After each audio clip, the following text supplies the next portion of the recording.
แนวคิดตามเหตุผลปนเปชาติมีโยเยเชื่อไปอาจไม่แน่นอน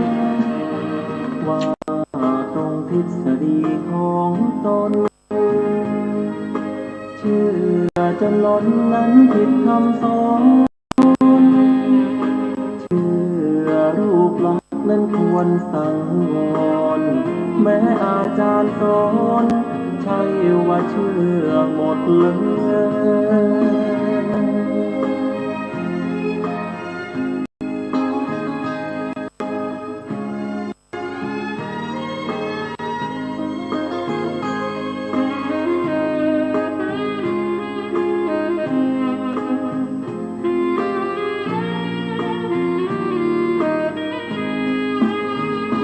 ปาลามาสูตรบทธรรมพระพุทธศาสตร์พระองค์วางว่าหมดจดไม่ให้ไขว้เขวแนวคิดตามเหตุผลปนเปอาจมีโยเยเชื่อไปอาจไม่แน่นอนว่าตรงทฤษฎีของตนเชื่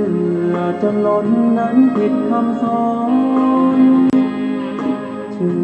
อรูปลักษณ์นั้นควรสังวรแม้อาจารย์สอนใช่ว่าเชื่อหมดเลย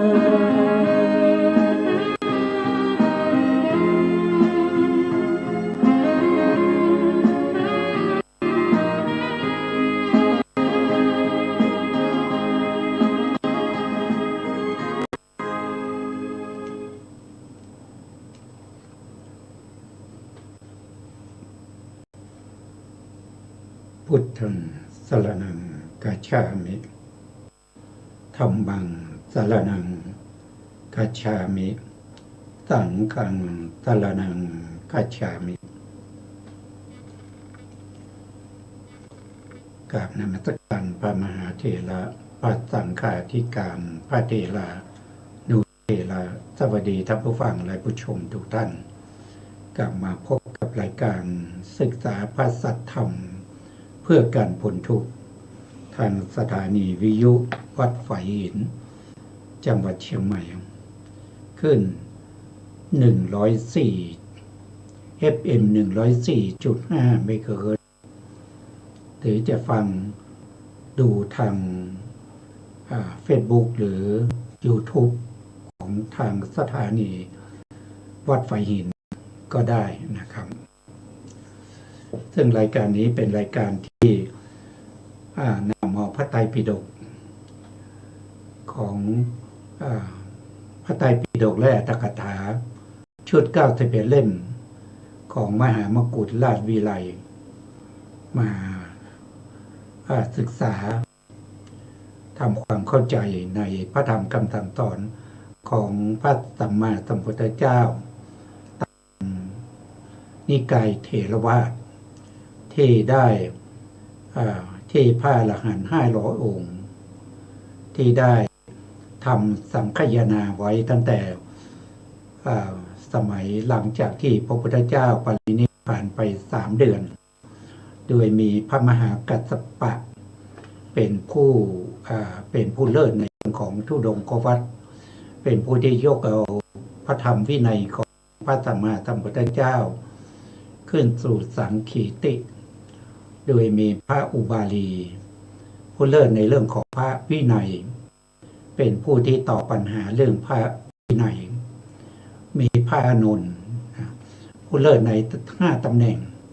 ก็คือเป็นผู้มีสติมีคติมีวิริยะเป็นพระหูสูตรแล้วก็เป็นผู้อุปถากดูแลพระสัมมาสัมพุทธเจ้าเป็นผู้ที่ตอบปัญหาเรื่องของพระธรรมโดยมีพระอรหันต์500 องค์ผู้มีปฏิสัมภิทา4อภิญญา6วิโมกข์8ถ้าเป็นพระอรหันต์ที่ได้รับการบวชจากพระสัมมาสัมพุทธเจ้าด้วยเอหิภิกขุเป็นส่วนมากเป็นผู้ที่สวดรับรองคำตอบของ ระอุบาลีแล้วก็พระอานนท์ยกขึ้นสู่สังคีติได้ถึง 84,000 พระธรรมขันธ์หลังจากที่ได้สังคายนาพระไตรปิฎกจบลงแล้วก็ได้ทำการสังคายนาอรรถกถาของพระไตรปิฎกให้เสร็จสิ้นไปในคราวเดียวกันอันนี้ก็เป็นประวัติย่อๆที่ได้รวบรวมในเรื่องของการทำสังคายนาครั้งที่1นะครับซึ่งคำสั่งสอนของพระเจ้าเนี่ยก็มีมากมายนะครับการที่มีพระธรรมมากมายนี้ก็เพื่อประโยชน์และความสุขแก่สรรพสัตว์ทั้งหลายที่มีอัธยาศัยมีจริตมีอุปนิสัยบารมี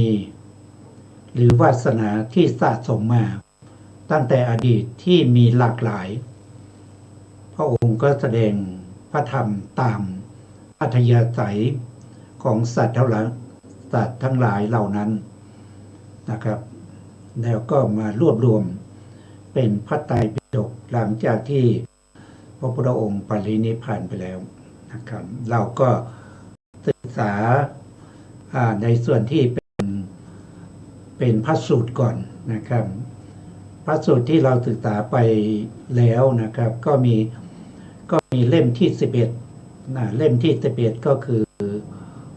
ศีลขันธวรรคเล่มที่12ก็ยังอยู่ในเรื่องของศีลนะครับ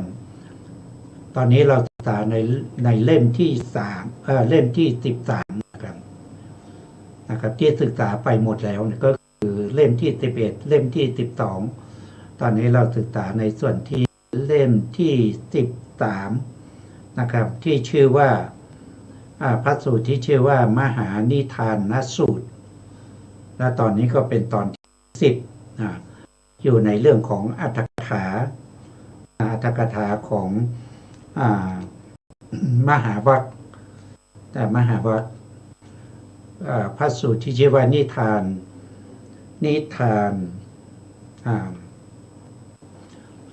มหานิทานสูตรนะครับวันนี้เรามหานิทานสูตรนี้ก็เป็นเรื่องของพูดถึงเรื่องของปัจจัยและกับปัจจุบันที่เวียนว่ายตายเกิดในสังสารวัฏโดยเฉพาะในเรื่องของปฏิจจสมุปบาทนะครับในที่นี้ท่านก็พูดถึงองค์12นะครับปฏิจจสมุปบาทนี้มีอยู่3อย่างนะครับก็1ก็คือองค์12นะครับต่อมาก็จะเป็นประเภทเป็นประเภท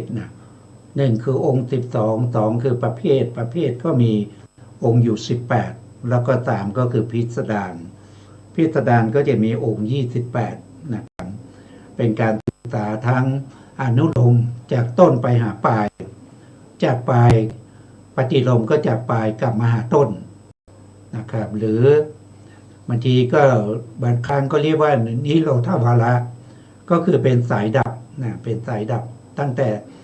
อวิชชาดับนะครับไปจนถึงปลายหรือบางทีก็ศึกษาจากตรงกลางมาหาต้นหรือจากต้นไปหาปลายจากปลายมาหากลางจากกลางไปหาต้นอย่างนี้เป็นต้นนะครับพร้อมทั้งองค์ธรรมพร้อมทั้งสภาวะ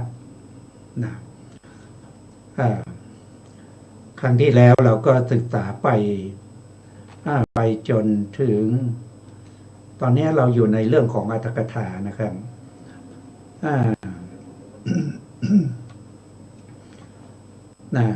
ครั้งที่แล้วเราศึกษาเรื่องของวิชา3อย่างนี้นะครับคือตอนที่พระพุทธองค์จะตรัสรู้พระองค์ก็พิจารณาปฏิจจสมุปบาทแต่ตอนที่เป็นพรหมญาณพระองค์ก็เจริญอานาปานสติแล้วก็ได้วิชาที่1นะครับก็เรียกว่าเป็นบุพเพนิวาสานุสติญาณหลังจากนั้นก็เจริญสมถะที่เป็นอนาปาน านสติอีกรอบหนึ่งนะครับก็ได้ญาณที่สองมาก็คือจุตูปปาตญาณก็คือรู้จุติและปฏิสนธิของสัตว์ทั้งหลายแล้วในปัจฉิมยามก็เจริญปฏิจจสมุปบาทจนได้ตรัสรู้เป็นพระสัมมาสัมพุทธเจ้านะครับแล้วธรรมนี้เป็นธรรมที่ลึกซึ้งนะครับไม่ใช่เป็นธรรมที่จะพูดกันง่ายๆนะครับเพราะว่าธรรมเป็นธรรมที่พระพุทธเจ้าพิจารณาจนได้ตรัสรู้เป็นพระสัมมาสัมพุทธเจ้านะครับอย่างพระอานนท์ก็ตรัสรู้นะครับแล้วก็มาพิจารณาปฏิจจสมุปบาทที่ตัวเองได้มาก็คือของพระโสดาบันนะมันไม่ใช่จะจบทีเดียวนะครับมันก็จะมีของสกทาคามีของอนาคามีแล้วก็ของพระอรหันต์นะพระอานนท์จะได้เป็นพระอรหันต์ต่อเมื่อพระพุทธเจ้าปรินิพพานไปแล้ว3 เดือน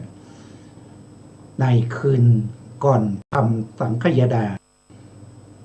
ในคืนที่ก่อนที่จะทำสังฆยนาท่านก็ได้ตรัสรู้เป็นพระอรหันต์นะครับว่าเช้ามาก็เข้าร่วมทำสังฆยนากับพระอรหันต์500 องค์นะอันนี้ก็เป็นเรื่องเกี่ยวกับปฏิจจสมุปบาทนะครับต่อไปเราก็จะเรียนเชิญอาจารย์ท่านได้อาจารย์กันดานะครับท่านจะได้สาธยายให้พวกเราได้ฟังกันต่อจากครั้งที่แล้วนะครับเชิญครับกราบนมัสการพระคุณเจ้าพระเถรานุเถระและสวัสดีท่านที่รับฟังและรับชมอยู่ทางบ้านนะคะต่อจากคราวที่แล้วบทว่า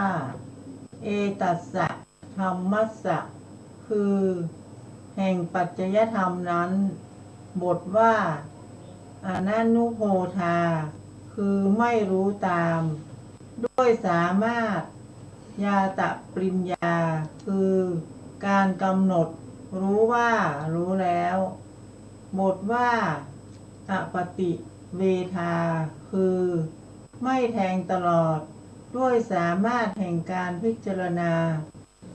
การละและการกำหนดรู้บทว่าตันตากุลกะชาตาคือเกิดเป็นผู้ยุ่งจุดได้อธิบายว่า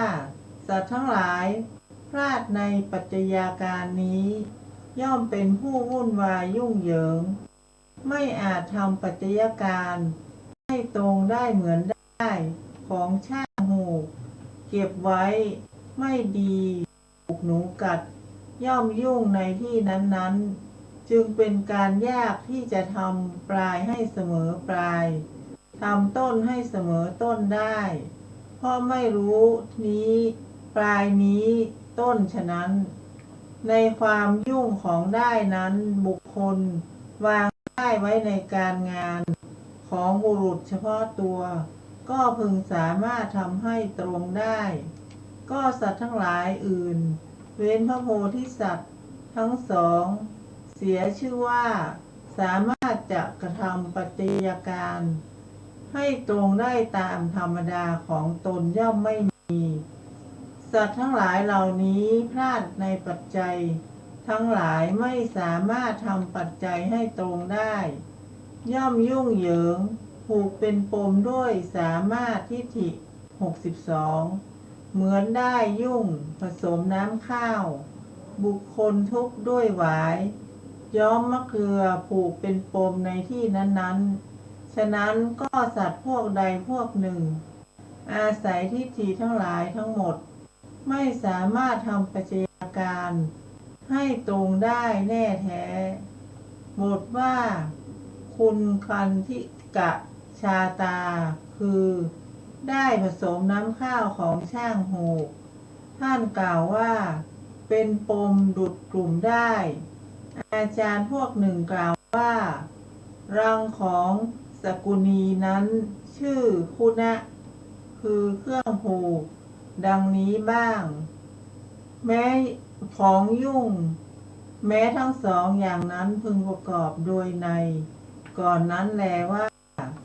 เป็นการยากที่จะทำปลายให้เสมอปลาย ท่านให้เสมอต้นได้ ดังนั้นบทว่ามุนชะปะพระชะภูตาคือ เป็นดุจหญ้ามุงกระต่ายและดุจหญ้าปล้องหมู่สัตว์นี้ไม่สามารถทำปัจจัยการให้ตรงได้ เป็นผู้มีปมด้วยอำนาจของทิฏฐิ ย่อมไม่พ้นอบายทุกขติวินิบาตสงสาร เหมือนถือเชือกที่เขาทุบหญ้าเหล่านั้น แล้วนำทำเป็นเชือกคั้นถึงคราวเชือกเก่า ก็จะตกลงไปในที่ไหนๆจึงเป็นการยากที่จะทำให้ปลายเสมอปลายทำโคนให้เสมอโคนได้ เพราะไม่รู้ว่านี้ปลายนี้โคนของเชือกเหล่านั้น ฉะนั้นบุคคลวางเชือกแม้นั้นไว้ในการงานของบุรุษเฉพาะตัว พึงสามารถทำให้ตรงได้ ก็สัตว์เหล่าอื่น เว้นพระโพธิสัตว์ทั้งสององค์เสีย ชื่อว่าสามารถจะทำปัจจัยการให้ตรงตามธรรมดาของตนย่อมไม่มีค่ะ ครับผมคำนี้ก็ท่านอธิบายนะอันนี้เป็นคำอธิบายของอัตถกถาจารย์นะครับ ที่ท่านอธิบายเกี่ยวกับเรื่องของปฏิจจสมุปบาทหรือปฏิยการ ซึ่งเป็นธรรมที่พระพุทธองค์ทรงใช้พิจารณาก่อนที่จะตรัสรู้เป็นพระสัมมาสัมพุทธเจ้านะครับเพราะว่าบุคคลทั่วไปนะผู้ที่ไม่ได้รับฟังนะครับพระธรรมคำสั่งสอนของพระเจ้ามาก่อนเนี่ยไม่สามารถที่จะคิดค้นขึ้นมาได้นะครับโดยบุคคลทั่วไปนะบุคคลทั่วไปก็คือหมายถึงบุคคลที่ยังไม่ได้เป็นพระอริยเจ้านะเป็นบุคคลที่ยังมีกิเลสหนานะครับเต็มไปด้วยเครื่องผูกทั้งหลายนะเครื่องผูกที่เป็นโลภะนะครับโลภะที่ผูกสัตว์ทั้งหลายเอาไว้ในวัฏทุกข์นะโทสะที่ผูกสัตว์ทั้งหลายเอาไว้ในอบายนะแล้วก็โมหะก็ผูกสัตว์ทั้งหลายให้ดำเนินไปสู่ความเกิดคือชาติชรามรณะเพราะสัตว์ทั้งหลายหลงอยู่ในวังวนแห่งชาติชรามรณะนี้แหละนะจึงเป็นผู้ที่ทุกข์ยากในวัฏสงสารนะไม่มีใครที่จะสามารถหลุดไปได้ ถ้าไม่มีพระสัมมาสัมพุทธเจ้ามาโปรดด้วยการแสดงพระธรรมให้ฟังท่านบอกว่ามันยุ่งเหยิงเหมือนกับได้ของช่างหูกที่เก็บไว้ไม่ดีนะแล้วได้เหล่านั้นก็ถูกหนูกัดแล้วมันวุ่นวายไปหมดนะมันเป็นปมเป็นสารกันจนไม่รู้จะแก้ไขยังไงนะถ้าเราได้มา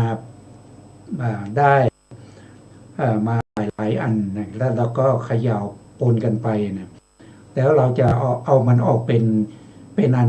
เนี่ยเป็นชิ้นเป็นอันเป็นเส้นเป็นสายเนี่ยมันยุ่งยากเหลือเกินท่านบอกว่าเหมือนกับในเล่มที่11นะที่เราศึกษามาก็คือเรื่องของทิฏฐิ62นะมันยุ่งเหลือเกินนะมันยุ่งทั้ง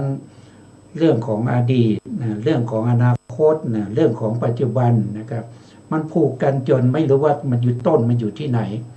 นะครับแล้วก็ปลายจะไปอยู่ที่ไหนนะครับสามกันอย่างกับหญ้ามุงกระต่ายนะหญ้ามุงกระต่ายหรือหญ้าป้องนะอันนี้หญ้าเนี่ยที่เรียกกันไม่รู้ว่าอย่างผมก็ไม่เคยเห็นนะครับหญ้ามุงกระต่ายเป็นยังไงนะครับหญ้าป้องมันเป็นยังไงก็พูดง่ายๆก็คือมันยุ่งมันพันกันเหลือเกินนะอย่างปัจจุบันนี้ก็เหมือนกับกอไผ่นะกอไผ่ที่มันมีหนามนะครับที่มันขึ้นมานะหนามมันเกี่ยวกันนะเวลาเราไปตัดเนี่ยเราจะดึงมันออกมาเนี่ยมันยากแสนยากนะเพราะหนามมันเกี่ยวกันพันกันไปหมดนะนี่แหละชีวิตของสัตว์ทั้งหลายมันยุ่งอย่างนี้นะมันยุ่งอย่างนี้มันยุ่งจนไม่รู้จะแก้ยังไงถ้าไม่มีพระโพธิสัตว์นะพระโพธิสัตว์ผู้ที่จะตรัสรู้นะตรัสรู้เป็น เป็นพระพุทธเจ้านะครับแล้วก็ได้ตรัสรู้เป็นพระพุทธเจ้าแล้วก็นำเอาธรรมที่พระองค์ได้ตรัสรู้นั้นมาแสดงให้แก่สรรพสัตว์ทั้งหลาย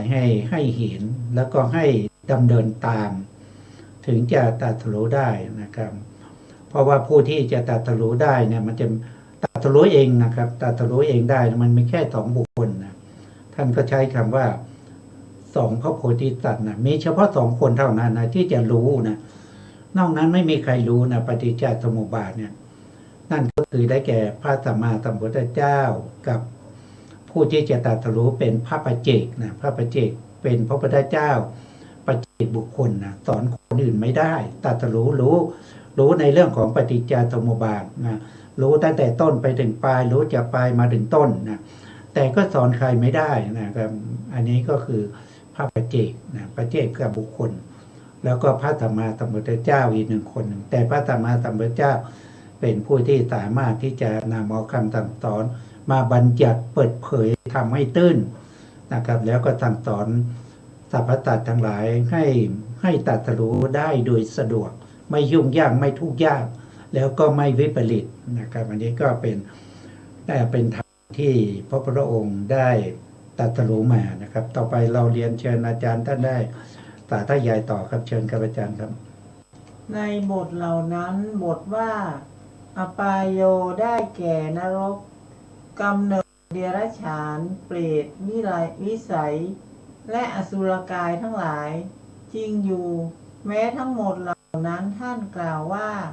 อบายเพราะไม่มีความเจริญกล่าวคือวุฒิอันหนึ่งชื่อว่าทุกขติเพราะเป็นทางไปแห่งทุกข์ชื่อว่าวินิบาตเพราะตกจากการตั้งขึ้นแห่งความสุขส่วนท่านนอกนี้กล่าวว่าลำดับแห่งขันธ์ธาตุและอายตนะยังเป็นไปไม่ขาดสายท่านกล่าวว่าสงสารหมู่สัตว์ย่อมไม่พ้นคือไม่ก้าวล่วงแม้ทั้งหมดนั้นลำดับนั้นแลหมู่สัตว์ถือจุติและปฏิสนธิบ่อยๆอย่างนี้คือจากจุติถึงปฏิสนธิจากปฏิสนธิถึงจุติย่อมหมุนเวียนเปลี่ยนไปในภพทั้งหลาย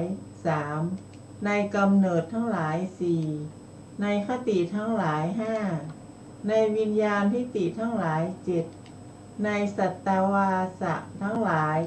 9ดุจเรือถูกลมซัดไปในมหาสมุทร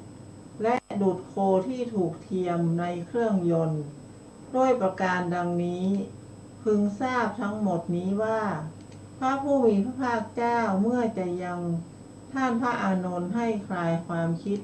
จึงตัดแล้วค่ะครับอันนี้ก็เป็นพูดไปแล้วก็เป็นสภาวะนะเป็นสภาวะของขันธ์อายตนะธาตุนะครับที่หมุนเวียนเปลี่ยนไปในวัฏสงสารนะในวัฏสงสารเวียนว่ายตายเกิดอยู่ใน31ภูมินะโดยมากก็ไปสู่อบายนะทุกขติวินิบาตนรกนะส่วนมากไปทางนั้นนะครับส่วนน้อยเท่านั้นนะครับที่จะกลับมาเป็นมนุษย์แล้วก็บางท่านก็เป็นเทวดายิ่งน้อยไปกว่านั้นอีกนะครับนั่นก็คือไปเป็นพรหมไปเป็นพรหมท่านจึงบอกว่านะครับเวียนว่ายตายเกิดอยู่ในภพทั้งหลายคือ3นี่ได้แก่ภพ3นะภพ3ก็คืออะไรก็คือได้แก่กามภพก็คือได้แก่ที่เวียนว่ายตายเกิดของบุคคลผู้ที่ยังมีความยินดีติดใจในเรื่องของการเห็นนะเห็นแล้วก็เห็นสิ่งที่สวยๆงามๆก็ยินดีชอบใจติดอยู่ในความสวยความงามแล้วก็ได้ยินเสียงไพเราะก็ติดอยู่ในเสียงนะครับได้กลิ่นดีๆก็ชอบใจได้รสอร่อยก็ไปหามาอีกนะเอามาอีกยังไม่อิ่มนะได้สัมผัสอารมณ์ดีๆนะครับอากาศเย็นสบายนะไม่ร้อนเกินไปไม่หนาวเกินไปก็ติดใจชอบอยู่ในอากาศสบายๆอย่างเนี้ยเขา เขาเรียกว่าเป็นกามมะนะเป็นกามมะหรือเรียกว่าเป็นกามมภูมินะเป็นที่เวียนว่ายตายเกิดของตัดในกามมภูมิในกามมภูมินี้ก็มีทั้งที่เป็นทุกขตินะทุกขติก็คือได้แก่อบายสี่มีนรกเปรตอสุรกายเดรัจฉานเนี่ยเป็นทุกขตินะเป็นสุคติก็จะมีมนุษย์นะมนุษย์หนึ่งเทวดาอยู่นะนี่เดียวก็เป็นเรียกว่าเป็นสุคตินะภพที่สองก็เรียกว่าเป็นรูปภพนะรูปภพก็คือได้แก่พวกที่ได้ฌานนะได้ฌานทำสมาธิจนได้ฌานหนึ่งฌานสองฌานสามแล้วก็ตายก็ไปเกิดในภูมิที่ตัวเองได้ก็คือไปเป็นพรหมนะในชั้นที่หนึ่งชั้นที่สองชั้นที่สามชั้นที่สี่ตามฐานะที่ตัวเองได้อันนี้น้อยมากนะครับน้อยมากไม่ค่อยจะมีนะปัจจุบันนี้น้อยเหลือเกินนะภพที่สามก็คืออรูปฌานอรูปฌานก็คือสูงกว่ารูปฌานขึ้นไปอีกเป็นพวกอากาสานัญจายตนะพรหมอากินจัญญายตนะพรหมนี่ว่าตัญญานาตัญญายตนะพรหมเหล่านี้นี่เรียกว่าเป็นอรูปภูมิถ้าพูดถึงภพสามก็คือได้แก่กามภูมิรูปภูมิมารูปภูมินะครับท่านก็บอกว่าอย่างนี้นะพอเราเนี่ยเวียนว่ายตายเกิดอยู่อย่างนี้มันไม่หลุดไปจากนี้แหละมันไม่หลุดไปจากกามภูมิรูปภูมิมารูปภูมินะเป็นพรหมแล้วก็กลับมากามภูมินะกามภูมิแล้วก็ไปเป็นพรหมเป็นอรูปภูมิเวียนว่ายอยู่อย่างนี้ไม่รู้จบสิ้นนะแต่บางคนก็เวียนว่ายอยู่ในทุกขตินานนะครับตายจากทุกขตินะตายจากเดรัจฉานนะสมมติว่าตายจากความเป็นสุนัขนะก็ไปเกิดเป็นสุนัขอีกนะตายเป็นสุนัขไปเกิดเป็นแมวตายเป็นแมวไปเกิดเป็นนกไปเกิดเป็นไก่เกิดเป็นเป็ดเกิดเป็นมดเป็นปลวกนะครับวนเวียนอยู่อย่างนี้ไม่รู้จะจบสิ้นไม่รู้เมื่อไหร่จะได้กลับมาเป็นมนุษย์เนี่ยอันนี้ก็เป็นที่เราเวียนว่ายตายเกิดที่นี่ที่จะไปเวียนว่ายตายเกิดท่านก็บอกว่ามีกำเนิดทั้งหลายสี่นะกำเนิดทั้งหลายสี่พวกนี้ไปด้วยกันกำเนิดนะกำเนิดก็จะมีกำเนิดสี่ก็จะมีหนึ่งก็เขาเรียกว่าเป็นตังติทัชชะนะตังติทัชชะก็คือเกิดในเท่าไข่นะครับเกิดในเท่าไข่เกิดในวุ้นนะหลอดแก้วอะไรพวกนี้นะเท่าไข่นะสองก็คือคัพพะไสยกะคัพพะไสยกะก็จะเป็นพวกที่เกิดในครรภ์นะครับในครรภ์คัพพะไสยกะนะแล้วก็เกิดในไข่เขาเรียกว่าอันทชะนะอันทชะกำเนิดนะเช่นพวกเทวดากับพรหมนี้เขาก็ไม่ได้เกิดด้วยสังเสทชะไม่ได้เกิดด้วยชลาภูชะไม่ได้เกิดด้วยอันทชะแต่เขาเกิดด้วยโอปปาติกะนะโอปปาติกะก็คือผุดโตทันทีนะครับไม่มีพ่อไม่มีแม่นะเกิดมาแล้วก็ใหญ่เลยนะครับใหญ่ขึ้นทันทีแต่เป็นพวกเทวดานะเป็นเทวดาเป็นพวกพรหมทั้งหลายนะอันนั้นเรียกว่าเป็นโอปปาติกะนะเพราะฉะนั้นกำเนิดมีติคติก็มี5ก็คือคติที่เป็นนรกนะนรกคตินะนิรยคติแล้วก็เปตคตินะเป็นเปรตแล้วก็เดรัจฉานคตินะแล้วก็มนุษย์คตินะแล้วก็เทวดานะเทวคตินะเทวดาก็รวมทั้งพวกพรหมด้วยนะวิญญาณถีติ7เนี่ยก็คือการส่งข้อด้วยรูปและนามนะก็ปฏิสนธิกับรูปที่เกิดขึ้นนั้นมาผสมกันนะครับผสมไปผสมมาก็ได้7อย่างเช่นยกตัวอย่างนะครับยกตัวอย่างเช่นนาตกายะนาตกายะก็คือมีร่างกายต่างกันแล้วก็นาตสัญญีก็มีปฏิสนธิต่างกันนะครับใครล่ะที่มีกายต่างกันและปฏิสนธิต่างกันก็คือพวกมนุษย์เนี่ยมนุษย์เราเนี่ยมีปฏิสนธิถึง9 ดวงด้วยกันแล้วก็มีรูปร่างต่างกันบางคนก็สูงบางคนก็ผอมบางคนก็ดำบางคนก็ต่ำนะครับบางคนก็อ้วนบางคนก็ผอมนะครับมากมายนะครับต่างกันไปนะ อันนี้เรียกว่านานาตกายะนานาตสัญญีนะครับถ้าเป็นเดรัจฉานพวกอสุรกายเป็นสัตว์นรกเนี่ยเขาเรียกว่าเป็นนานาตกายะเอกตะสัญญีก็คือมีรูปร่างต่างกันแต่มีปฏิสนธิอันเดียวเหมือนกันหมดเลยนะไม่ว่าจะเป็นเกิดเป็นสัตว์นรกเป็นเปรตเป็นอสุรกายเดรัจฉานถือปฏิสนธิเหมือนกันดวงเดียวนั่นคืออุเบกขาสันติละนะอกุศลวิบากอย่างนี้เป็นต้นนะครับส่วนที่เรียกว่าสัตวะเก้าเนี่ยก็คือท่านก็นำเอาอสัญญาสัตตภูมิอสัญญาสัตตภูมิก็คือเป็นภูมิที่มีแต่รูปไม่มีนามนะครับแล้วก็เอาเนวสัญญานาสัญญาเยตนาเข้ามาอีกก็รวมจากวิญญาณถีจิตเจ็ดรวมมีสองก็เป็นเก้าเรียกว่าเป็นสัตวะเก้านี่ก็เป็นที่เวียนว่ายตายเกิดของสัตว์ทั้งหลายนะครับต่อไปเราก็จะฟังอาจารย์ท่านสาธยายต่อครับเชิญครับอาจารย์ครับบัดนี้เพราะสูตรนี้พระผู้มีพระภาคเจ้าทรงเริ่มด้วยบททั้งสองนี้แลว่าดูก่อนอานนท์ปฏิจจสมุปบาทนี้เป็นของลึกซึ้งและสัตว์ทั้งหลายเกิดเป็นผู้ยุ่งดุจได้ของช่างหูกดังนี้ฉะนั้นเมื่อทรงปรารภเทศนาเพื่อเห็นความลึกซึ้งของปัจจัยการโดยสืบเนื่องนี้ก่อนว่าดูก่อนอานนท์ปฏิจจสมุปบาทนี้เป็นของลึกซึ้งจึงตัดคำเป็นอาทิว่าชราและมรณะมีสิ่งนี้เป็นปัจจัยดังนี้ปัจจัยแห่งชราและมรณะนี้ชื่ออิทัปปัจจัยใหญ่ปัจจัยมีสิ่งนี้เป็นปัจจัยเพราะฉะนั้นชราและมรณะจึงมีสิ่งนี้เป็นปัจจัยดูก่อนอานนท์มีบุคคลผู้เป็นบัณฑิตถามแล้วอย่างนี้ว่าปัจจัยของชราและมรณะมีอยู่หรือชราและมรณะพึงมีสิ่งใดเป็นปัจจัยไม่ควรปฏิบัติโดยอาการที่พึงเป็นผู้นิ่งต่อปัญหา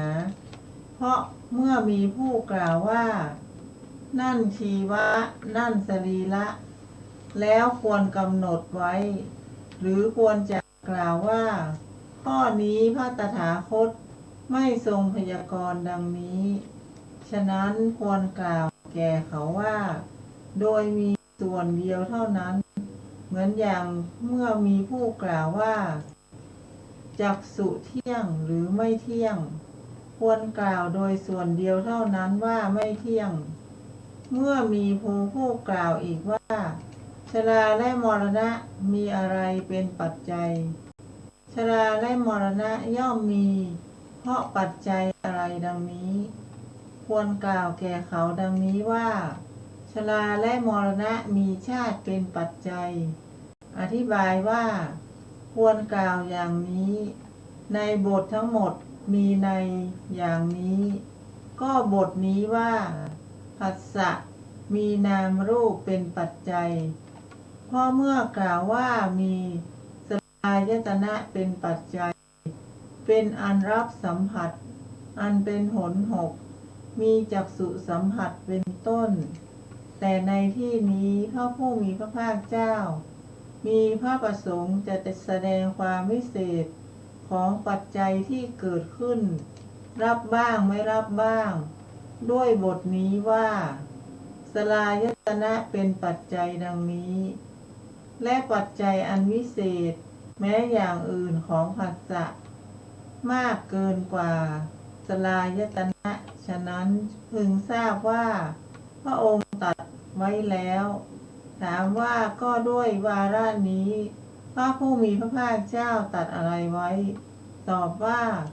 ตรัสเหตุแห่งปัจจัยทั้งหลายไว้จริงอยู่พระสูตรนี้ท่านกล่าวว่ามหานิทานเพราะกระทำปัจจัยทั้งหลายให้ไม่มีปัจจัยไม่ให้มีความพัวพันไม่ให้มีกอแล้วจึงกล่าวไว้บัดนี้เพื่อจะทรงแสดงความเป็นปัจจัยเหล่านั้นเป็นปัจจัยแท้จริง ไม่เป็นอย่างอื่น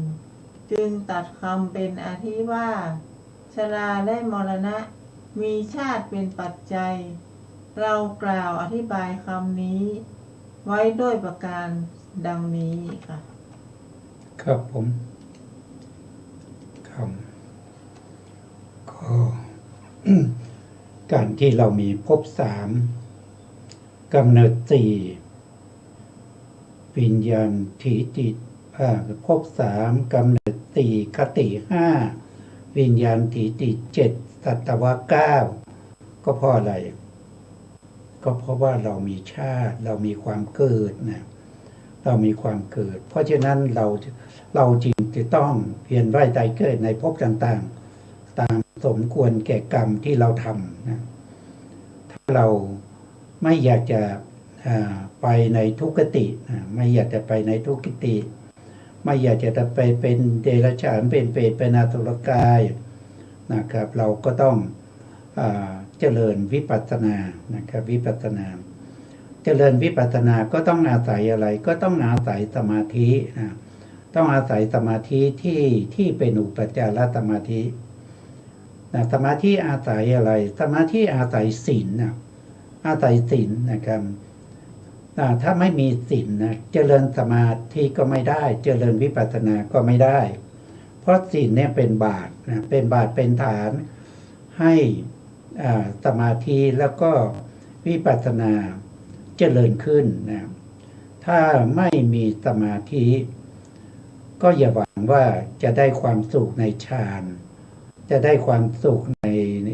วิปัสสนาได้เห็นรูปเห็นนามมันก็เป็นไปไม่ได้นะแล้วปฏิจจสมุปบาทนี้เขาเป็นสมาธิก็ได้นะครับถ้าเราจิตใจเราจดจ่ออยู่ในอารมณ์ในอารมณ์ของปฏิจจสมุปบาทนะครับก็มีจิตใจที่จดจ่ออยู่ในเรื่องของอวิชชาเป็นปัจจัยถ้าเราตึกไปในเรื่องของอวิชชาที่เป็นปัจจัยให้เกิดสังขารเนี่ยตึกอยู่ตรงนี้นะครับตึกอยู่เฉพาะอวิชชาเป็นปัจจัยให้สังขารนะครับก็เห็นอวิชชาคือความไม่รู้นะไม่รู้อะไรก็คือไม่รู้ในเรื่องของขันธ์อายตนะธาตุทั้งที่เป็นอดีตอนาคตทั้งที่เป็นปัจจุบันและก็อนาคตแล้วก็ไม่รู้ในเรื่องของอริยสัจสี่ไม่รู้ว่าอันนี้คือทุกข์ไม่รู้ว่านี่คือหนทางแห่งความดับทุกข์ไม่รู้ว่านิโรธก็คือที่ดับทุกข์คือพระนิพพานแล้วก็ไม่รู้ข้อปฏิบัติให้ถึงความดับทุกข์อย่างนี้เพราะเรามีอวิชชาแล้วเราไม่รู้ปฏิจจสมุปบาทนะครับเราไม่รู้ว่าที่เราทุกวันนี้เพราะเรามีความเกิดทำไมเราจึงเกิดนะก็กล่าวไปว่าก็เพราะว่าเรามีภพนะทำไมเรามีภพนะก็เพราะว่าเรามีอุปทานนะเรามีอุปทานมาจากไหนอุปทานก็มาจากตัณหาคือความยินดีติดใจนะติดใจในอะไรก็ติดใจทั้งที่เป็นกามทั้งที่เป็นกามนะกามทั้งหลายติดใจในเรื่องของภพภูมิทั้งหลายติดใจในเรื่องของยินดีนะยินดีพอใจบ้างไม่ยินดีพอใจบ้างนะครับมีความทุกข์บ้างนะครับมีความทุกข์ก็คือความเกิดเป็นทุกข์ความแก่เป็นทุกข์ความเจ็บไข้เป็นทุกข์ความตายเป็นทุกข์โสกปริเทวทุกขโทมนัสอุปายาตะก็เป็นทุกข์ประสบกับสิ่งที่ไม่ต้องการไม่ชอบใจก็เป็นทุกข์อยู่ๆก็ต้องสูญเสียสิ่งที่เรารักไปนะครับเสียพ่อเสียแม่เสียพี่เสียน้องนะเสียคนรักเสียคนนั้นคนนี้ไปนะครับก็ทุกข์นะครับแล้วก็ปรารถนาสิ่งใดแล้วก็ไม่ได้สิ่งนั้นนั่นก็เป็นทุกข์นะสรุปง่ายๆก็คืออุปทานขันธ์ห้านะครับที่มันเป็นตัวทุกข์เรายึดถืออุปทานขันธ์ห้าเป็นอะไรเป็นคนที่เรารักเป็นลูกเป็นหลานเป็นพ่อเป็นแม่เป็นพี่เป็นน้องเป็นญาติมิตรสหายต่างๆนะครับเมื่อสิ่งเหล่านั้นสูญไปเราก็ต้องมีความทุกข์เป็นธรรมดาแต่ถ้าเราไม่ได้ยึดถือเหมือนกันเราคนตายทุกวันนี้นะครับในแต่ละที่นะในประเทศไทยนี่ ตายวันละพูดกันเป็นหลายร้อยนะบางทีเป็นพันนะถ้ามันไม่เกี่ยวกับเราไม่ใช่ญาติเราเนี่ย เราไม่รู้สึกทุกข์ใจเลยนะครับ เราไม่รู้สึกจะมีความทุกข์อะไรเลย แต่ถ้ามันเป็นลูกของเราเป็นพ่อเราเป็นแม่เราเนี่ย โอ้ยเราทุกข์มากนะเราทุกข์มาก อันนี้มันคืออะไร มันคืออะไร มันก็เป็นความทุกข์ที่มาพร้อมกับความเกิดนั่นเองนะถ้าเราไม่เกิดเสียอย่างนะถ้าเราไม่ต้องเกิดในภพภูมิใดๆเลยนะครับ เราจะมีความทุกข์อย่างนี้ไหมก็ไม่มีนะครับ แต่เราไม่เกิดนี่ไม่ใช่ว่าเราบอกว่าเราไม่อยากเกิดก็ไม่เกิดไม่ใช่นะมันต้องสร้างเหตุนะครับ เพื่อความไม่เกิด นั่นก็คือสิกขาสามนะก็คือศีลสิกขาจิตตสิกขาแล้วก็ปัญญาสิกขาให้บริบูรณ์จนได้มรรคได้ผลได้อรหันตมรรคอรหันตผลปารินิพพานไปมันก็ไม่ต้องเกิดไม่ต้องมาทุกข์อีกแล้วนะอันนี้ก็เป็นที่สุดแห่งทุกข์นะครับต่อไปก็เรียนเชิญอาจารย์ท่านได้สาธยายต่อครับเชิญครับในบทเหล่านั้นบทว่าปริยาเยนะคือโดยเหตุบทว่าสัพเพนะสัพพังสัพพถาสัพพังคือทั่วทุกหนแห่งทั้งสองบทนี้เป็นนิบาตอธิบายบทนั้นว่าภิว่าชื่อว่าชาติทั้งหมดไม่พึงมีโดยอาการทั้งหมดไม่พึงมีโดยสภาวะทั้งหมดดังนี้แม้ในภพเป็นต้นพึงทราบโดยในนี้แลบทว่ากัสสจินี้เป็นคำไม่แน่นอนคือแก่ใครๆในเทวโลกเป็นต้นแม้บทนี้ว่ากิมหิจิก็เป็นคำไม่แน่นอนเหมือนกันคือในที่ไหนในภพทั้ง9มีกามภพเป็นต้นบทว่าเสยญาถีทังเป็นนิบาตในอัตว่ากำหนดในความไม่แน่นอนและขยายความย่อออกไปบทนั้นมีอธิบายว่าเราจะขยายความแห่งบทที่เรากล่าวไว้แก่ใครๆในที่ไหนเมื่อพระผู้มีพระภาคเจ้าทรงขยายความนั้นจึงตัดคำเป็นอาทิว่าเพื่อความเป็นเทวดาแห่งพวกเทวดาค่ะครับตรงนี้ก็ท่านบอกว่าการที่เรายังเป็นอะไรเป็นปุถุชนนะเป็นปุถุชนที่ยังไม่ได้มองเห็นอริยสัจสี่นะครับเราจึงเป็นบุคคลที่มีความเกิดไม่แน่นอนความเกิดในไม่แน่นอนนี่ไม่ได้หมายความว่าเกิดบ้างไม่เกิดบ้างนะครับคือหมายถึงว่าเราจะต้องเกิดในที่ไหนก็ไม่รู้นะอย่างเราตายไปเนี่ยเราจะรู้ไหมว่าเราจะไปเกิดที่ไหนก็ไม่รู้นะครับจึงไม่แน่นอนนะมันเกิดแน่นอนนะแต่มันไปเกิดที่ไหนไม่รู้เนี่ยความไม่รู้ที่เกิดนี่แหละถึงเรียกว่าไม่แน่นอนนะไม่แน่นอนเลยนะครับเพราะบางคนจะอยู่เป็นเทวดา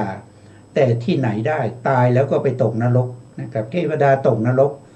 ก็มีมากมายนะครับไม่ใช่มีน้อยนะครับ ที่เวียนว่ายตายเกิดอยู่ทั่วไปนะมันมีความเกิดไม่แน่นอนนะภพทั้งหลายตรงนี้ท่านบอกว่าภพทั้ง9นะอันนี้ท่านก็จำแนกไปนะครับจากภพ3นั่นแหละนะครับจากภพ3ก็คือรูปภพกามาภพรูปภพกับรูปภพนะครับแล้วท่านก็ไปขยายเป็นขันธ์นะจากภพก็ไปเป็นขันธ์ก็คือมีขันธ์หนึ่งเรียกว่าเอกโวกาลภูมิถ้ามีขันธ์4ก็เรียกว่าจตุโวกาลภูมิถ้ามีขันธ์5ก็เรียกว่าปัญจโวกาลภูมินะครับนี่ก็ได้6ไหมครับแล้วก็จำแนกด้วยสัญญานะครับท่านก็บอกว่าอสัญญีภพที่ไม่มีสัญญานะครับก็คือได้แก่อสัญญาสัตตภูมิภพที่มีสัญญาก็เรียกว่าสัญญีภพนะสัญญีภพก็คือได้แก่อบายภูมิ4มนุษย์มนุษย์เทวดาแล้วก็พรหมนะครับพวกนี้ก็จะมีสัญญานะครับ สามนะก็คือเนวสัญญีนาสัญญีนะครับอันนั้นก็เป็นมีสัญญาก็ไม่ใช่ ไม่มีสัญญาก็ไม่ใช่เพราะอะไรเพราะว่าสัญญาของพวกเนวสัญญานาสัญญายตนะภูมิเนี่ยมันละเอียดมากนะครับมีก็เหมือนไม่มี ไม่มีก็เหมือนมีนะครับจึงเรียกว่าเป็นสัญญีภพสัญญีภพนะครับเพราะฉะนั้นจึงได้ภพมา9นะบางที่ก็มีพูดถึงภพ12นะครับอันนั้นก็จะว่ากันต่อไปนะครับถ้าเราพบในพระธรรมของพระพุทธเจ้าในอัตถกถานะท่านก็จะอธิบายไว้นะครับต่อไปแล้วก็เรียนเชิญอาจารย์ท่านได้สาธยายต่อครับเชิญครับอาจารย์ครับในบทเหล่านั้นบทว่าเพื่อความเป็นเทวดาแห่งเทวดาทั้งหลายพวกเทวดาท่านกล่าวว่าเทวาโดยกำเนิดของขันธ์เพื่อความเป็นเทวดาแห่งเทวดาทั้งหลายพึงทราบความในบททั้งปวงโดยในนี้แลว่าก็หากว่าชาติจักไม่มีทั่วไปทุกหนแห่งดังนี้ก็ในบทเหล่านี้บทว่าเทวาคืออุปัตติเทพคือผุดเกิดขึ้นบทว่าคันทัพพาคือเทวดาที่สิงอยู่ตามโคนไม้และต้นไม้เป็นต้นบทว่ายักษ์ขาคือพวกอมนุษย์บทว่าภูตาคือสัตว์ที่เกิดแล้วพวกใดพวกหนึ่งบทว่าปักคิโนคือนกพวกใดพวกหนึ่งมีกระดูกเป็นปีกก็ดีมีหนังเป็นปีกก็ดีมีขนเป็นปีกก็ดีบทว่าสีริงสปาคือสัตว์พวกใดพวกหนึ่งเลื้อยคลานไปบนแผ่นดินบทว่าเตสังคือบรรดาเทวดาและคนทันเป็นต้นเหล่านั้นบทว่าตะถัตตายะคือเพื่อความเป็นเทวดาและคนทันเป็นต้นบทว่าชาติโรธาความว่าเพราะปราศจากชาติเพราะไม่มีชาติครับผมเพราะความที่ต้องไปเกิดในที่ต่างๆก็เพราะว่ามันมีชาติทำไมมันมีชาติก็บอกว่ามันมีภพนะครับทำไมภพเกิดขึ้นได้อย่างไรภพก็เกิดขึ้นเพราะอุปทานความยึดมั่นถือมั่นนะยึดมั่นถือว่าอะไรถ้าเปรียบเทียบนะเปรียบเทียบไปเห็นสุนัขก็เปรียบเทียบว่าเราเป็นมนุษย์แกเป็นเดรัจฉานนะครับไปเห็นผู้หญิงก็บอกว่าฉันเป็นผู้ชายเธอเป็นผู้หญิงนะครับเห็นคนสวยๆนะครับก็น้อมใจไปนะครับน้อมใจไปหานะเห็นคนไม่สวยก็ผลักใส่ไล่ส่งนะเพราะความยึดถือยึดมั่นนะสิ่งเหล่านี้นะครับนอกจากยึดมั่นในสังขารเช่นสัตว์บุคคลแล้วยังยึดมั่นในทรัพย์สินเงินทองนะยึดมั่นที่ดินยึดมั่นบ้านรถลาเครื่องใช้ต่างๆนะเงินทองต่างๆเพราะความยึดมั่นเหล่านี้นะครับมันเกิดจากอะไรมันก็เกิดจากตัณหานะครับเพราะยินดีพอใจนะครับบางคนได้ถามว่าแล้วผมไม่ชอบใจแล้วมันจะเป็นยินดีพอใจความไม่ชอบใจมันก็เกิดจากตัณหานะครับเพราะเราปรารถนาสิ่งที่เราชอบใจแต่มันไม่ได้มันไปได้สิ่งที่เราไม่ชอบใจมันก็เลยเป็นโทสะไม่ชอบใจมันมาจากไหนมาจากตัณหานะครับเพราะตัณหานี่เป็นตัวที่ฉาบทาโลกทั้งหลายเอาไว้ผูกภพเอาไว้ผูกภพที่เราเวียนว่ายแต่เกิดอย่างเช่น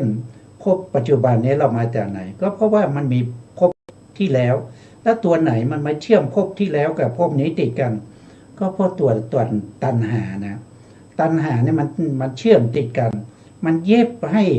ภพเก่ากับภพใหม่ติดกันนะ มันเย็บให้เราในภพนี้ไปติดกับภพหน้านะครับภพหน้าจะไปไหนก็ไม่รู้นะครับ ก็จะเย็บติดไว้อย่างนี้นะครับ ไม่ให้หลุดไปได้นะครับอันนี้ก็เป็นตัวตัณหามาจากอะไรก็มาจากเวทนาความรู้สึกยินดีบ้างไม่ยินดีบ้างชอบใจบ้างไม่ชอบใจบ้างอย่างเนี้ยแล้วมันชอบใจไม่ชอบใจมาจากไหนมาจากการกระทบทางอารมณ์ที่เขาเรียกว่าเป็นผัสสะนะผัสสะที่มันกระทบนะเห็นแล้วดีใจได้ยินแล้วดีใจก็เพราะตานี่ไปกระทบกับรูปใช่ไหมครับหูไปกระทบกับเสียงจมูกไปกระทบกับกลิ่นนะครับลิ้นไปกระทบกับรสนะแล้วกายก็ไปกระทบสัมผัสนะกับอะไรกับโผฏฐัพพารมณ์ใจก็นึกคิดไปถึงสิ่งที่ดีๆบ้างไม่ดีบ้างนี่แหละนะมันจึงทำให้เราต้องมีความยินดีมีเวทนามาจากผัสสะมาจากไหนมันก็มาจากการกระทบนั่นเองกระทบคืออะไรสลายตนะนะสลายตนะที่มันกระทบกันนั่นแหละนะมันจึงตื่นมาอย่างนี้นะครับเราจะทำยังไงที่จะทำลายวงจรแห่งการเวียนว่ายตายเกิดนะครับนั่นก็คือศีลสมาธิปัญญาไตรสิกขานั่นเองนะครับวันนี้ก็จะเรียนเชิญอาจารย์ท่านได้สาธยายต่อครับเชิญครับอาจารย์ครับแม้บททั้งหมดมีอาทิว่าเหตุดังนี้เป็นไวยพจน์ของเหตุนั้นแลจริงอยู่เพราะเหตุย่อมปรารถนาย่อมเป็นไปเพื่อต้องการผลของตนฉะนั้นท่านจึงกล่าวว่าเหตุดังนี้เพราะมอบผลนั้นให้ดุจมอบให้ด้วยคำว่า